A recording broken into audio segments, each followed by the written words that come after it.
Hello viewers, আসসালামু আলাইকুম।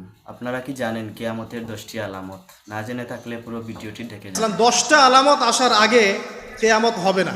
কয়টা আলামত? 10টা। এই 10টা আসার আগ পর্যন্ত কেয়ামত হবে না, নিশ্চিন্ত থাকতে পারেন।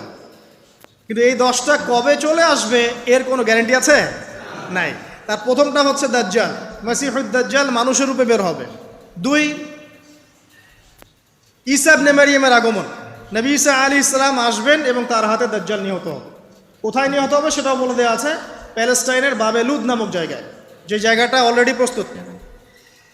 3 নাম্বার হচ্ছে দাব্বাতুল আরদ, জমিন থেকে একটা অদ্ভুত প্রাণী বের হবে যে মানুষের সাথে কথাবার্তা বলবে। এটা হাদিসে আছে, কিন্তু তা আমরা এখন নিঃসন্দেহে 90% মানুষ বিশ্বাস করবে না। এবং যারা একটু বেশি চেতনাধারী তারা বলবে যে মোল্লা মুন্সিদের কথা শোনো, প্রাণী বলে আবার কথা বলবে। কিন্তু হ্যাঁ, এই কথাটাই যদি নাসা বলে,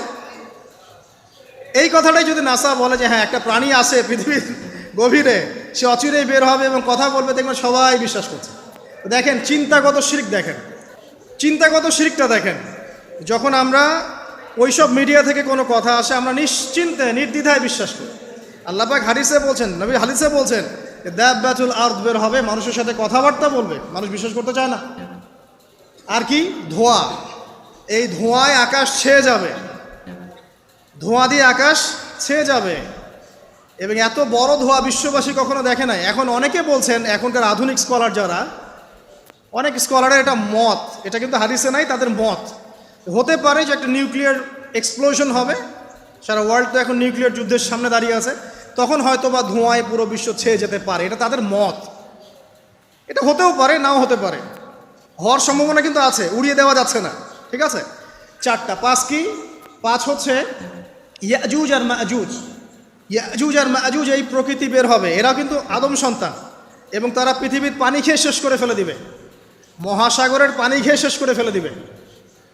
তারপর এই যে 6, 7, 8, এই 3টা হচ্ছে 3টা বড় বড় ভূমিকম্প, যেটা বলতে গিয়ে আমি যে আসলাম। এই 3টা ভূমিকম্প এখনও আসা বাকি আছে। নবীজি বলেছেন একটা পৃথিবীর পূর্ব দিকে হবে। পূর্ব দিক কোন দিক? এই যে Indonesia, Malaysia, Bangladesh, Pakistan, Myanmar, আপনার শ্রীলঙ্কা, এই পুরো কন্টিনেন্ট পূর্ব দিক, পৃথিবীর পূর্ব দিক। কোন কান্ট্রি এটা তো বলা হয় নাই, পূর্ব দিক বলা হয়েছে। এবং এখানে ভূমিকম্প বলা হচ্ছে না, বলা হচ্ছে ভূমি ধসে যাবে, মানে পুরো ভূমিটা নিচে চলে যাবে। এখন যারা এগুলো নিয়ে গবেষণা করেন তারাও কিন্তু সেম কথাই বলছেন, খেয়াল করে দেখেন। তারা হয়তো বিজ্ঞান দিয়ে ব্যাখ্যা করছেন, কিন্তু হাদিসে কিন্তু এটা বলা আছে। আরেকটা হচ্ছে পৃথিবীর পশ্চিম দিকে। আর পশ্চিম দিকে কেন হবে জানেন? সমকামিতার কারণে, সুদের কারণে, জেনার কারণে, পর্নোগ্রাফির কারণে, এবং সারা বিশ্বকে তারা যে জুলুমটা করছে, এই জুলুমের প্রতিফল হিসেবে আল্লাহ পাক ধসিয়ে দিবে। এর কোনো অস্তিত্বই থাকবে না। এখন মনে হচ্ছে না যে পুরো সারা ওয়ার্ল্ডকে রুল করছে, অস্তিত্বই থাকবে না, ভূমিধস। আরেকটা হচ্ছে পৃথিবীর মাঝখানে কারা আছে বলেন? মাঝখানে আমাদের আমিরুল মুমিনিনরা আছে এখন, নাকি? হ্যাঁ, যারা ইসরায়েলের সাথে আতাত করছে এরা আছে, আমিরুল মুমিনিনরা আছে। তো সেখানেও একটা ফিতনা অপেক্ষা করতে থাকেন। তো এই কথাটা বলতে গিয়ে আমি এখানে এসেছি। পৃথিবীতে কিন্তু এখনও 3টা বড় বড় ভূমিকম্প বাকি আছে। আর সর্বশেষ আলামত হচ্ছে ইয়েমেন থেকে একটা আগুন বের হবে, বিশাল আগুন। এই আগুনটা মানব জাতিকে হাসরের মাঠের দিকে তাড়িয়ে নিয়ে যাবে। এই 10টা আলামত না আসা পর্যন্ত কিয়ামত হবে না। অতএব আপনি এখন রিল্যাক্সে নাকে তেল দিয়ে ঘুমান, নাকি ভাই?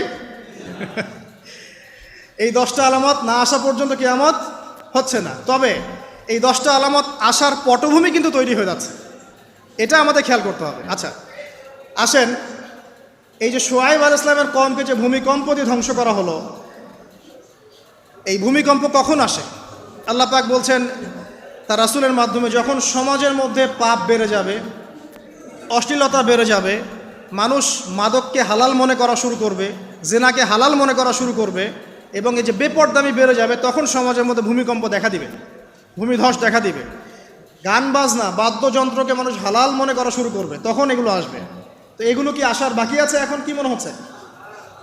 আল্লাহ পাক আমাদেরকে হেফাজত করুন, আমিন।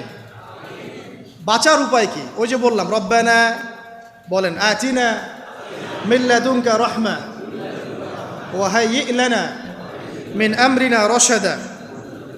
এভাবেই ইতিহাস নিজেকে পুনরাবৃত্তি ঘটিয়েছে। কওমে লূত, মনে আছে? লূত আলাইহিস সালামের কওম। ইব্রাহিম আলাইহিস সালামের ভাতিজা ছিলেন লূত আলাইহিস সালাম। তাকে আল্লাহ পাক একটা কমকে দাওয়াত দেওয়ার জন্য পাঠালেন, যেই কম এমন পাপ করছে যেই পাপ ইতিহাসে কেউ কখনো করে নাই। ওই কমের আগ পর্যন্ত পৃথিবীতে কেউই এই পাপটা কখনো করে নাই। কি পাপ? কে বলতে পারবেন? সমকামিতা। কি পাপ? সমকামিতা। এখন তো অ্যাভেলেবল দেখছি আমরা, এখন আমরা অ্যাভেলেবল দেখছি না, ছেলে ছেলে বিয়ে করছে, মেয়ে মেয়ে বিয়ে করছে। এবং বড় বড় কান্ট্রিজ যেগুলো আছে আপনার আমেরিকা, ব্রিটেন, অস্ট্রেলিয়া, কানাডা, সব জায়গায় এগুলো হালাল। এগুলো হালাল। স্বাধীনতা, বাক স্বাধীনতা। আর আপনি চাইলে একটা মেয়েকেও বিয়ে করতে পারেন, ছেলেকেও করতে পারেন। আবার কোরআনে বলেছে ছেলে ছেলে সমকামীর কথা, কিন্তু এই যুগে এসে আমরা দেখছি মেয়ে মেয়েও সমকামী। সুবহানাল্লাহ।